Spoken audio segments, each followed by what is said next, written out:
During the day, we have our office staff answering the phones between 7 and 4. After hours, the phones get forwarded to somebody's cell phone.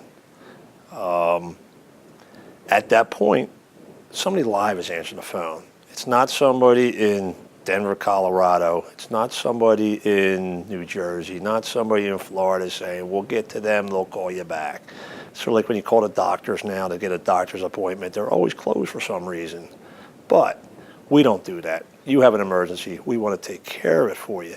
So, I mean, there are times if we have families, we're with our family, we can't answer our phone. We could be at a dance recital. We could be giving our children a bath. We may not answer the phone at that time, but we will get back to you within a half hour. Once that we get back to you, if it's an emergency call, our techs are on call 24 hours. If they get the call, we give them 1/2 hour to get back to the client. So pretty much the most time you're waiting is 1 hour. We get back to the client, we let you know our schedule, we give you a window, and then this way we can tell you, you don't have to sit in and wait.